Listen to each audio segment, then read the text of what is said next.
Trainer Joe's getting some criticism. I used to love Trainer Joe's, but, and then this particular criticism, she's honest.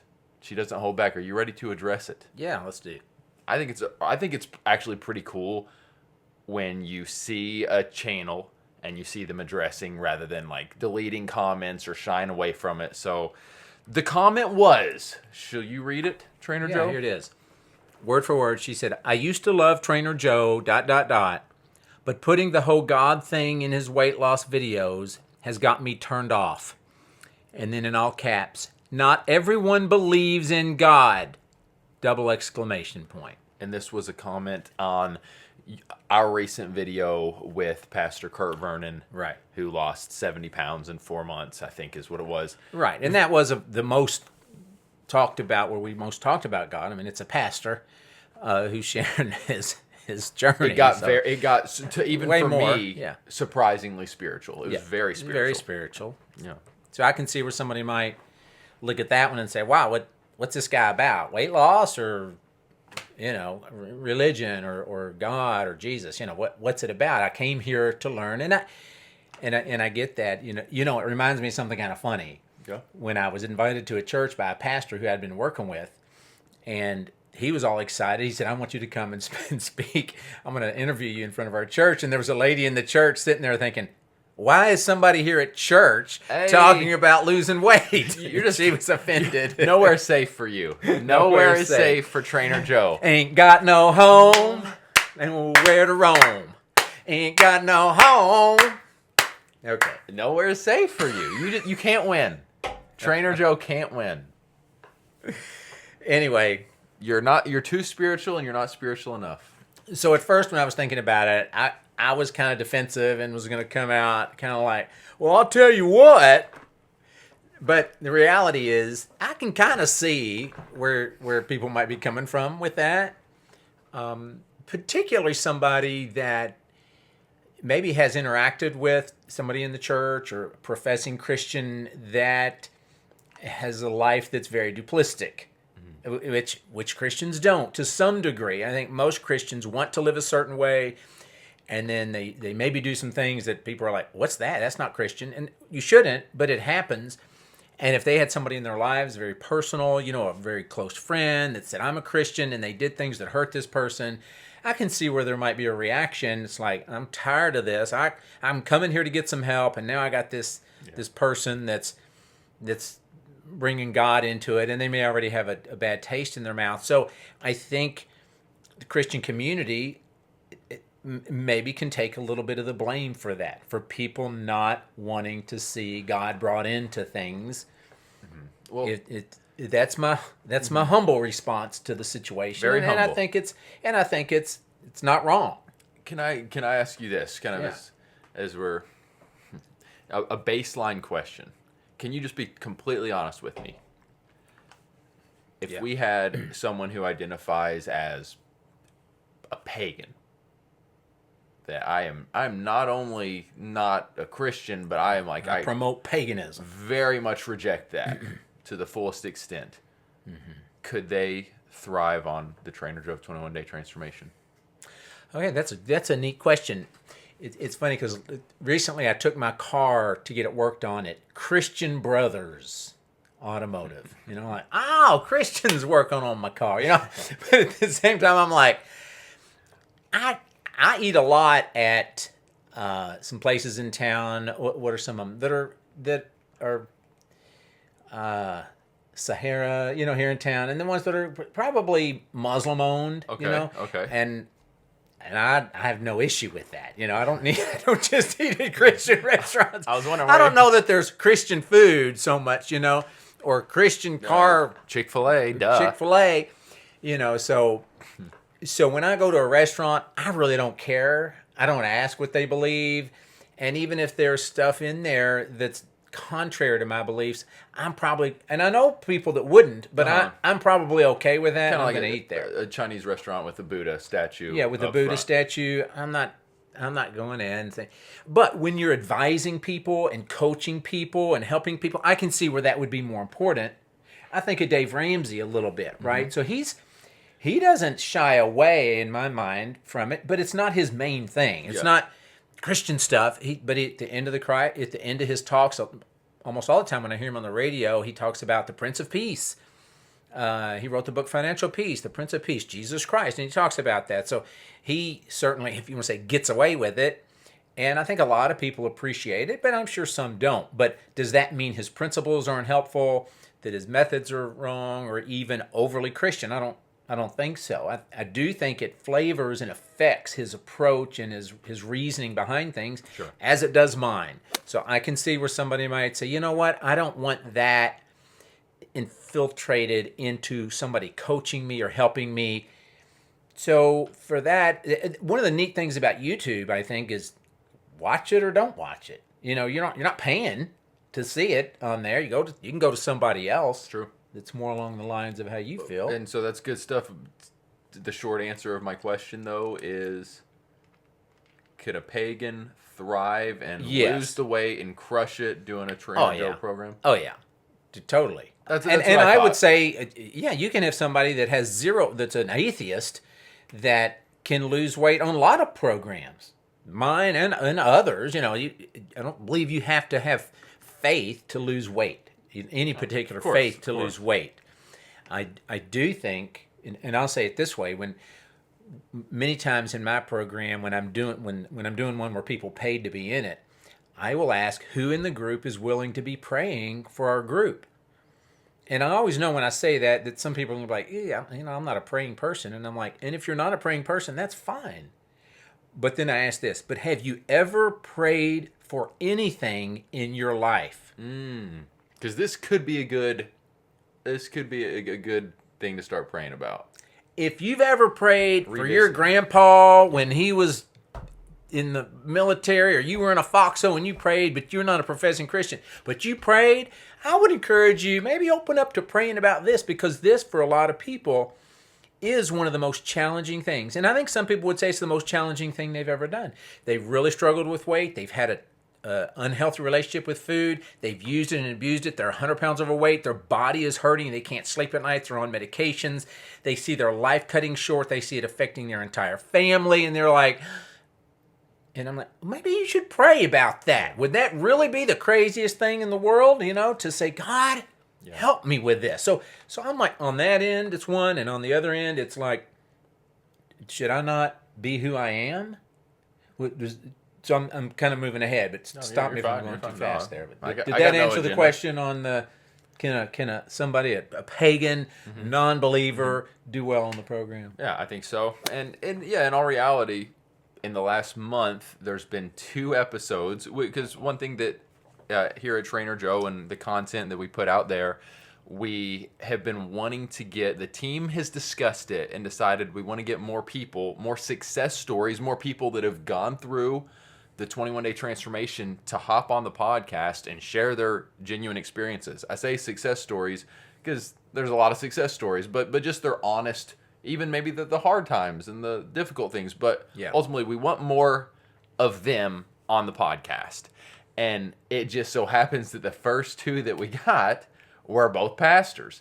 And you don't try to put too much of like a strict parameters around each episode. So it's kind of like, go off, pastor. Go say what you want to say and how you lost the weight and what that looked like for you. And again, it just so happens that our first 2 featured guests were pastors that shared about their faith walks. And so, yes, maybe this last month here at the Trainer Joe YouTube channel podcast, it's been a little heavier in the faith-related content. It has, and there's no apologies for that. No apologies. Right? No apologies for that. Matter of fact, I do have a special burden in my heart for the church.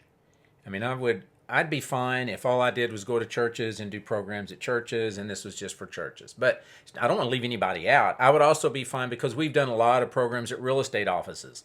I could see just going and helping real estate offices. But there's a special burden in my heart for the church, for believers that are struggling with this. They can't seem to find their way out. And I'm like, I feel like we can help them make the connection to... we have our talk, faith in the refrigerator, faith in the fridge. It's like, there is a connection there. Kurt Kurt, I think, talked about that, was eloquent in talking about how that worked for him and how he had to invite God in because he was like, this was a part of my life where I realized I hadn't invited God into this. And it's like, I can't have areas of my life where God's not involved in it, which goes back to this lady's concern. Why do you have to have God in it? And I'm like, would it be genuine for us if we didn't? Mm-hmm.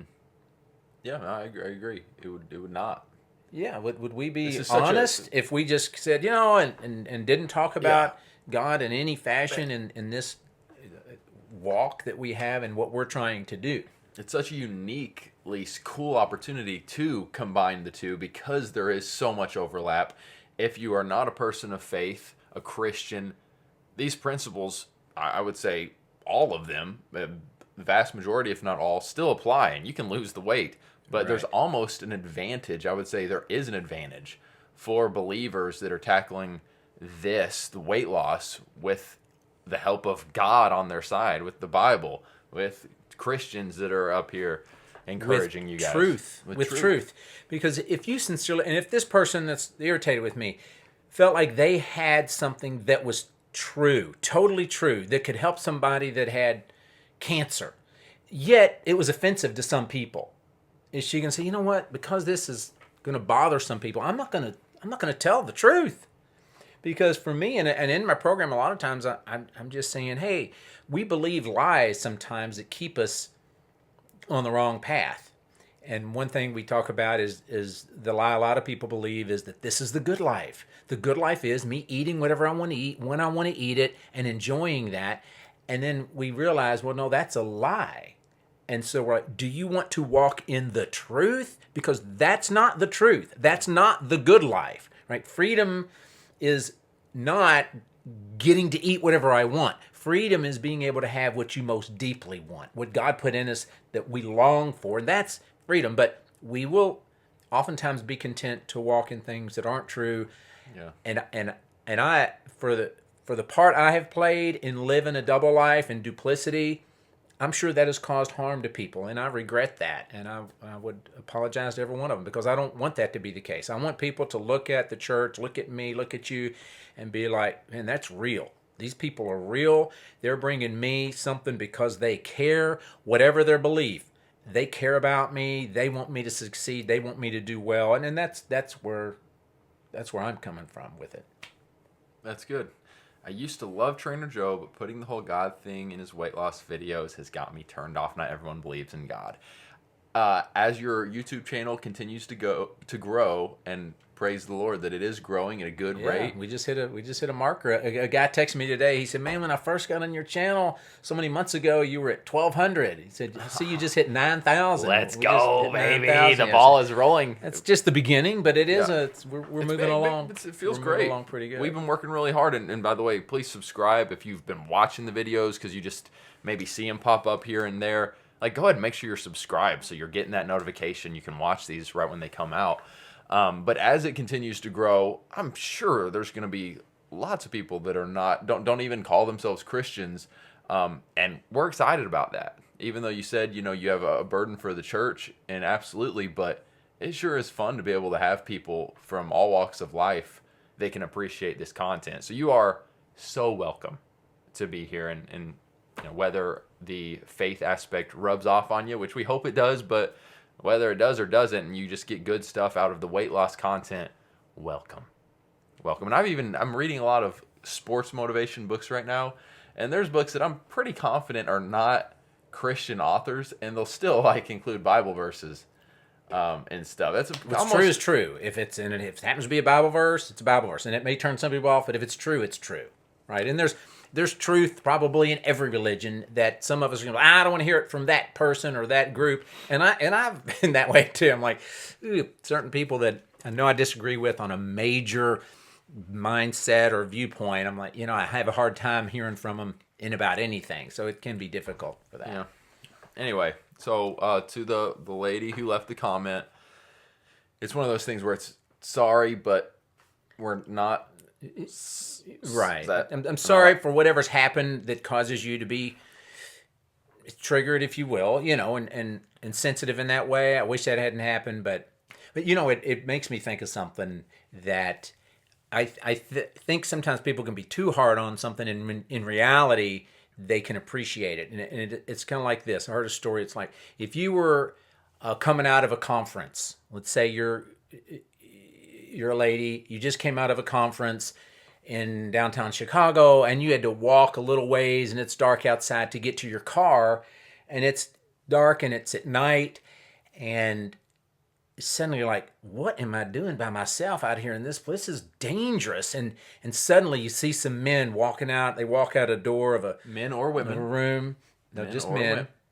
Trying to be politically, I'm telling the story here. Correct. Sorry. 2024. Men. It's a woman that's walking to her car.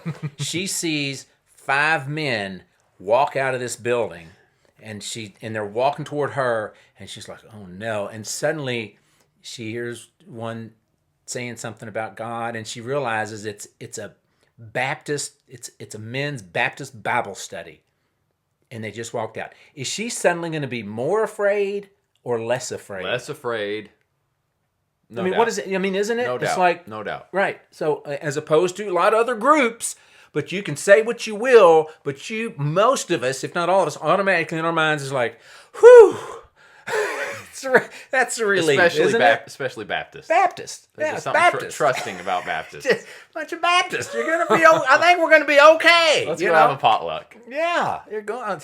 Leaving the Bible study on the way to potluck. On the way to the potluck, and they'll probably invite you to join them. And they'll invite you to join them. They definitely will, and they should. And as they should. As they should. Real quick, comment below. Does it offend you that we bring God into it?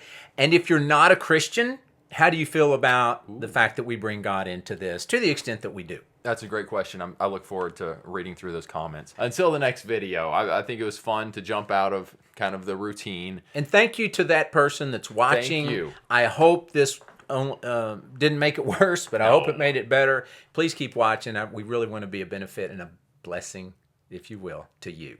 Yeah. All right, guys. Until next time, Trainer Joe, train your brain and transform your body.